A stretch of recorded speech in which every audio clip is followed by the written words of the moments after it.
আসসালামু আলাইকুম। 3ds Max এর বেসিক টু অ্যাডভান্স টিউটোরিয়াল কোর্সের 42তম টিউটোরিয়ালে আমি ক্যাটকোরের পক্ষ থেকে আপনাদের সাথে রয়েছে মোহাম্মদ রাকিব। আজকের এই টিউটোরিয়ালটিতে আমরা 3ds Max এর এফএফজি মডিফায়ার্স নিয়ে কাজ করব বা ফ্রি ফর্ম ডিফর্মার মডিফায়ার্সগুলো নিয়ে কাজ করব। সো চলুন শুরু করা যাক। সো অ্যাট প্রেজেন্ট আমি রয়েছি আমার 3ds Max সফটওয়্যারটির মধ্যে এবং আমার কাজ করার সুবিধার্থে আমি আগে থেকে কিছু অবজেক্ট আমার 3ds Max সফটওয়্যারটিতে ক্রিয়েট করে রেখেছি। সো আজকে আমরা এফএফজি যে মডিফায়ার্সগুলো রয়েছে সেই মডিফায়ার্সগুলো নিয়ে কাজ করব। সো মডিফায়ার নিয়ে কাজ করার জন্য আমি সিম্পলি যেটি করব, আমি একটি অবজেক্ট সিলেক্ট করে এটির উপর আমি এফএফডি মডিফায়ারটি অ্যাপ্লাই করব। সেম আমার এফএফডি মডিফায়ারটা আমি পেয়ে যাবো আমার মডিফায়ার ট্যাবের আন্ডারে। ঠিক আমার মডিফায়ার লিস্টে যদি আমি একটু নিচের দিকে আসি, এখানে আমি FFD 2x2x2, FFD 3x3x3, FFD 4x4x4, FFD box আর যথাক্রমে এফএফডি সিলিন্ডার এই মডিফায়ারটি পেয়ে যাচ্ছি। সো আমরা সবগুলো মডিফায়ার স্টেপ বাই স্টেপ দেখব। সো অ্যাট ফার্স্টে আমি এই স্পেয়ারটি বা গোলকটির উপরে এফএফডি 2x2 মডিফায়ারটি অ্যাপ্লাই করব। অ্যাপ্লাই করার সাথে সাথে এই বক্সের চারপাশে আমরা দেখা পাচ্ছি যে হলো একটি গাইডলাইন চলে এসেছে, একটি বক্স আকারে একটি গাইডলাইন চলে এসেছে। ঠিক এখানে যদি আমি একটু জুম করে আপনাদেরকে দেখাই, এখানে খুব ছোট ছোট কিছু বক্স রয়েছে, এগুলোকে বলা হচ্ছে কন্ট্রোল পয়েন্টস। সো সিম্পলি যদি আমি আমার এফএফডি মডিফায়ারটির যে অ্যারো আইকনটি রয়েছে সেটির উপরে ক্লিক করলে আমি কন্ট্রোল পয়েন্টস পেয়ে যাব। ঠিক আমি কন্ট্রোল পয়েন্টসের উপরে ক্লিক করে আমি যদি এই কন্ট্রোল পয়েন্টগুলো সিলেক্ট করে আমি মুভ করি, তাহলে আমার অবজেক্টটি আমি ডিফর্ম করতে পারছি। আর এই এফএফডির ফুল মিনিং হলো ফ্রি ফর্ম ডিফর্মার, অর্থাৎ যে কোনো একটি অবজেক্টকে ডিফর্ম করার কাছে এই মডিফায়ারটি ইউজ করা হয়। সো সিম্পলি আমি যেটি করব, আমি একটু যদি আমার অবজেক্টটিকে একটু ঘুরিয়ে নিই, ঘুরিয়ে নেওয়ার পরে ঠিক আমি যে কাজটি করব সেটি হলো আমি এটিকে একটু অরবিট করে নিই। সো আমি এই স্পেয়ারটিকে একটি ডিম আকৃতির একটি অবজেক্টে পরিণত করব। সো সিম্পলি এই স্পেয়ারটিকে সিলেক্ট করে আমি এটি কালারটি একটু চেঞ্জ করে দিই। সো সাম অ্যারাউন্ড কিছুটা এরকম কালার আমি রাখবো। রাখার পর আমি যেটি করব, ঠিক কন্ট্রোল পয়েন্টগুলো সবগুলো এই পাশে সিলেক্ট করে আমি যেটি করব, আমি স্কেল আমার টুলটি নিয়ে নেব। স্কেল টুলটি নেওয়ার পরে আমি সিম্পলি যেটি করব সেটি হলো এই অংশটিকে আমি হালকা স্কেল করে দেবো। এবং স্কেল করার পরে আপনারা যেটি দেখতে পাচ্ছেন যে আমার এই অবজেক্টটি একটি ডিম্বাকৃতির বা একটা ডিমের অবজেক্টে বা ডিমের শেপ নিয়ে নিয়েছে।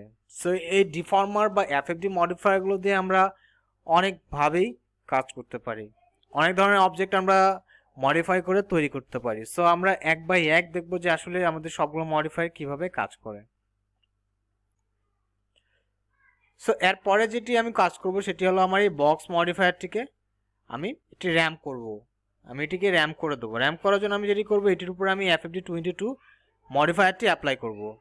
সো এখন আমি যেটি করব, সিম্পলি বক্সে যে কন্ট্রোল পয়েন্টসগুলো রয়েছে আমি কন্ট্রোল পয়েন্টসের অপশনটা অন করে নিয়ে ঠিক এই পাশের কন্ট্রোল পয়েন্টটি এবং ঠিক এই পাশের কন্ট্রোল পয়েন্টটি আমি কন্ট্রোল চেপে ধরে সিলেক্ট করে নেব। সিলেক্ট করার পরে আমি যেটি করব, সিম্পলি আমার মুভ টুলটি যে রয়েছে সেই মুভ টুলটির উপরে আমার মাউসের রাইট বাটন ক্লিক করে এখান থেকে জ্যাটের ভ্যালুটি আমি 0 করে দেবো। জ্যাটের ভ্যালু 0 করে দেওয়ার পরে যেটি হলো আমার এই কন্ট্রোল পয়েন্টটি ঠিক এই কন্ট্রোল পয়েন্টের সাথে অ্যাডজাস্ট হয়ে গিয়েছে এবং আমি একটি র্যাম্প এখানে পেয়ে গেছি। এভাবে করে আমরা বিভিন্ন বিল্ডিংয়ের বা গ্রাউন্ড ফ্লোরে যে র্যাম্পটি থাকে সেই র্যাম্পটি আমরা তৈরি করতে পারি। সো এরপরে আমরা দেখব ঠিক আমাদের যে এফএফডি 3x3 যে মডিফায়ারটি রয়েছে সেই মডিফায়ারটি আসলে কিভাবে কাজ করে। সো সেটির জন্য আমি যেটি করব, আমি সিম্পলি এই বক্সটিকে সিলেক্ট করে আমি এই বক্সটির উপরে আমার এফএফডি 3x3x3 মডিফায়ারটি দেবো। সো এফএফডি 2x2 ও 3x3 মডিফায়ারদের মধ্যে কোনো তফাৎ নেই, বাট ডিফারেন্স যেটি হলো সেটি হলো কন্ট্রোল পয়েন্টসের মধ্যে ডিফারেন্স রয়েছে। আমার এফএফডি 2x2x2 মডিফায়ারটিতে আমি হলো যথাক্রমে 2টি কন্ট্রোল পয়েন্ট পাচ্ছি, বাট আমরা এখানে পাবো 3টা, যেমন এখানে একটা, এখানে একটা, এখানে একটা, অর্থাৎ 3টা। আমি যদি অরবিট করে আপনাদেরকে একটু দেখাই, সো আমি কিছুটা এই ধরনের পাবো। ঠিক এফএমডি 4x4x4 আমি পেয়ে যাচ্ছি 4 সেটের কন্ট্রোল পয়েন্টস। তার আগে একটি জিনিস আমি বলে নিই, কন্ট্রোল পয়েন্টসগুলো কাজ করবে, কাজ করার জন্য যত স্মুথভাবে যদি আপনি কাজ করতে চান তাহলে সেই ক্ষেত্রে আপনার সেগমেন্টগুলোকে আপনাকে বাড়িয়ে নিতে হবে। আপনার অবজেক্টে যত বেশি সেগমেন্ট থাকবে এফএফটি মডিফায়ারগুলো শত স্মুথভাবে আমার যে কোনো অবজেক্টকে কার্ভ করবে বা যে কোনো অবজেক্টে খুবই সুন্দরভাবে কাজ করবে। যেমন এখানে আমি যদি আমার বক্সটিকে দেখাই, আমার বক্সে কিন্তু লেন্থ সেগমেন্ট নিয়েছি 200টি, হোয়াইট সেগমেন্ট নিয়েছি 200টি ও হাইট সেগমেন্ট নিয়েছি 200টি। ঠিক একইভাবে আমি খুব গুড রেজাল্ট এবং এক্সেলেন্ট একটি রেজাল্ট চাচ্ছি, এই কারণে আমি আমার সেগমেন্টগুলোকে বাড়িয়ে নিয়েছি। সো এখন আমি যেটি করব, আমি FFD 3x3x3 মডিফায়ারটির সেই যে অ্যারো আইকনটি রয়েছে এটির উপরে সিলেক্ট করে কন্ট্রোল পয়েন্টস আমি সিলেক্ট করব। সিলেক্ট করার পরে ঠিক আমি কন্ট্রোল পয়েন্ট ধরে যদি আমি উপরের দিকে ড্র্যাগ করি, তা আপনারা দেখতে পাচ্ছেন যে আমার এই বক্সটি হলো এটি কার্ভ অবজেক্টে পরিণত হয়ে গিয়েছে। ঠিক আমি এই পয়েন্টটি ধরে যদি আমি একটু নিচের দিকে আমি যদি ড্র্যাগ করি, তাহলে একটি শেপ বা কার্ভ আকৃতির একটি শেপ আমি তৈরি করতে সক্ষম হয়েছি। সো আমি সিম্পলি আমার কম্পিউটার থেকে আমি কন্ট্রোল জেড করে দিই। দেওয়ার পর আরেকটি যেটি কাজ করতে পারে, আমি যদি এটিকে একটু হলো মানে স্কেল করে আমি এই অংশটিকে যদি আমি চিকন করতে চাই বা সরু করতে চাই, তাহলে আমি করতে পারি। দ্যাটস মিন হলো FFD ইউজ করে আমরা একটি বস্তুকে যে কোনোভাবে ডিফর্ম করতে পারি, তার যে আকার বা আকৃতি রয়েছে সেই আকার বা আকৃতি থেকে আমাদের ডিজাইন অনুসারে একটি আকার বা আকৃতি দিতে পারি। সো এরপরে আমি FFD 4x4 মডিফায়ারটি কীভাবে কাজ করে সেটাই দেখব। সো এই বক্সটির উপরে আমরা FFD 4x4x4 মডিফায়ারটি অ্যাপ্লাই করব। সো সেটি অ্যাপ্লাই করার জন্য এই বক্সটিকে সিলেক্ট করে আমি যেটি করব, মডিফায়ার লিস্ট থেকে আমি FFD 4x4 মডিফায়ারটি অ্যাপ্লাই করব। এবং অ্যাপ্লাই করার সাথে সাথে আপনারা দেখতে পাচ্ছেন যে এখানে আমার যে কন্ট্রোল পয়েন্টসের যে সেট রয়েছে সেটি হয়ে যাচ্ছে যথাক্রমে 1টা 2টা 3টা 4টা। সো সিম্পলি আমি যেটি করব, কন্ট্রোল পয়েন্টসগুলো অন করে আমি ঠিক এই কন্ট্রোল পয়েন্টটিকে আমি সিলেক্ট করব এবং কন্ট্রোল চেপে ধরে আমার কিবোর্ডের কন্ট্রোল চেপে ধরে ঠিক এই পয়েন্টটিকে আমি সিলেক্ট করে নেব। সিলেক্ট করার পর আমি যেটি করব, আমি যদি হলো জেডের অ্যাক্সিসটা ধরে যদি আমি একটু উপরের দিকে যদি ট্র্যাক করি, সো এই অবজেক্টটি আমার কার্ভ আকৃতির একটি অবজেক্টে পরিণত হয়ে যাচ্ছে। ঠিক একটি কার্ভ অবজেক্ট আমি তৈরি করতে সক্ষম হচ্ছি। আর এখানে একটা আপনারা জিনিস দেখতে পাচ্ছেন যে আমার FFD যে মডিফায়ারটি রয়েছে সেটি তার সর্বাত্মক চেষ্টা করে আমার অবজেক্টটিকে কার্ভ করছে বা ডিফর্ম করছে। আমি যদি আরও করি তাহলে আমার অবজেক্টটি আরও বেশি ডিফর্ম হয়ে যাবে। সো এরপরে যে মডিফায়ারটি আমরা পাচ্ছি সেটি হলো আমাদের FFD বক্স। সো FFD বক্সটি আসলে কি, আমি যদি একটু অল্টার চাপে ধরে আমি আমার ভিউপোর্টটিকে ঘোরাই, সো এই যে বক্সটি রয়েছে এই বক্সটিকে আমরা একটি ঢেউ টেনে অবজেক্টে তৈরি করব বা একটি ঢেউ টেনে আমরা তৈরি করব ঠিক FFD বক্স মডিফায়ারটা ইউজ করে।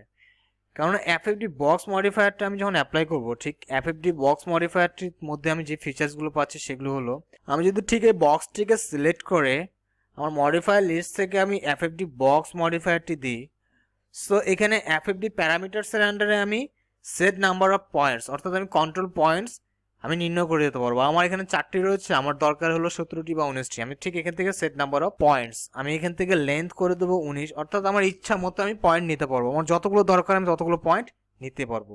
সো আমার লেন্থ দরকার 19, ঠিক ট্যাপ প্রেস করে আমি হোয়াইটেরও সেগমেন্ট বা পয়েন্ট দিয়ে দেবো 19, হাইট দিয়ে দেবো 19। দেওয়ার পরে সিম্পলি আমি ওকে বাটনে যদি ক্লিক করি, আপনারা দেখতে পাচ্ছেন যে আমার এখানে 19টি পয়েন্ট আমি পেয়ে যাচ্ছি। সো এই পয়েন্টগুলোকে আমি যেটি করবো, আমি ঢেউ টেনের আকৃতি দেওয়ার জন্য আমি একটা পরপর পয়েন্ট আমি সিলেক্ট করবো। যেমন এই পয়েন্টটিকে সিলেক্ট করার পর আমি এই পয়েন্টটিকে সিলেক্ট করবো ঠিক কন্ট্রোল চেপে ধরে। সো চলুন আমরা আমাদের পয়েন্টগুলোকে সিলেক্ট করা আরম্ভ করি। পয়েন্টগুলোকে সিলেক্ট করার জন্য আমি যেটি করবো, এখান থেকে আমার কন্ট্রোল পয়েন্ট অপশনটি আমি অন করে নেবো। সো চলুন কন্ট্রোল চেপে ধরে আমাদের এই সবগুলো পয়েন্টকে আমরা সিলেক্ট করে নিই।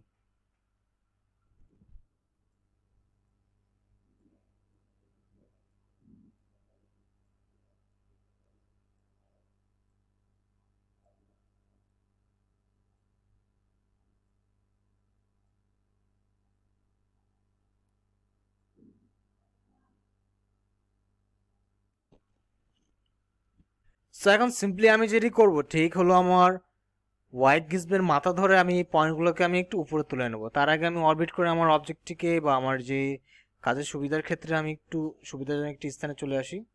আসার পর আমি যেটি করব, ঠিক যদি আমি জেডের মাথা ধরে আমি যদি এগুলোকে একটু যদি উপরের দিকে তুলি, তাহলে এখানে আমার অবজেক্টটি একটি ঢেউয়ের মতন একটি আমি শেপ কিন্তু পেয়ে যাচ্ছি। এবং ঠিক এই বক্স থেকে আমি এটির যে লেন্স সেগমেন্টটি রয়েছে সেই লেন্স সেগমেন্টটি যদি বাড়িয়ে দিই তাহলে আমি একটি ঢেউটিন আমি তৈরি করতে পারবো।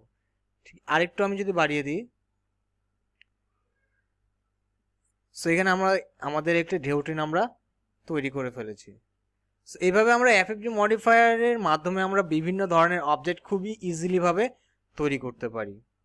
সো এরপরে আমরা যেটি দেখব যে আমার এই সিলিন্ডারটিকে আমি কি একটি অবজেক্টে পরিণত করতে পারি। সেম আমি সিলিন্ডারটিকে সিলেক্ট করে আমি যেটি করবো এটির উপর আমি আমার এফএফজি সিলিন্ডার এই মডিফায়ারটি দেবো। প্রকৃতপক্ষে আমার যে এফএফজি বক্স ও এফএফজি সিলিন্ডার এই দুটি কাজ বা ফাংশন একই, বাট এদের ডিফারেন্সটা যে জায়গায় সেটি হলো শেপে। এই শেপটি যেটি রয়েছে কন্ট্রোল পয়েন্টগুলো আমার কিছুটা সিলিন্ডার আকৃতি, আর বক্স সেটটি হলো বক্সের মতো। সো আমি যেটি করব কন্ট্রোল পয়েন্টের অপশনগুলো অন করে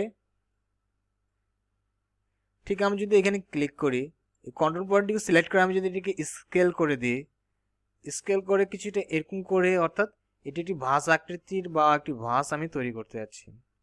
ঠিক আমি যদি নিচের পয়েন্টগুলোকে ধরে আমি যদি একটু বড় করে দিই, সো এর মাধ্যমে বিভিন্ন ধরনের আমি অবজেক্ট তৈরি করতে পারবো। ঠিক এখানে যেমন আমরা তৈরি করছি, আমি যদি কন্ট্রোল পয়েন্টে অফ করে যদি একটু আপনাদেরকে দেখাই, সো আমি সিলিন্ডারটাকে একটি ভাঁজ একটি আকৃতি দিয়ে ফেলছি। এর মধ্যে যদি আমি আরও কিছু মডিফায়ার অ্যাপ্লাই করে আরও কিছু ইয়া করি তাহলে সুন্দর আমি একটি ভাঁজ তৈরি করতে পারবো। সো এফএফডি মডিফায়ার সংক্রান্ত আজকের যে ভিডিওটি সেটি এই পর্যন্তই। আর পরের ভিডিওগুলো দেখার আমন্ত্রণ জানিয়ে আমি আজকের মতন এখানেই বিদায় নিচ্ছি। সে পর্যন্ত আপনারা সকলেই ভালো থাকবেন, সুস্থ থাকবেন এবং ক্যাটকাইয়ের সাথে থাকবেন। আসসালামু আলাইকুম।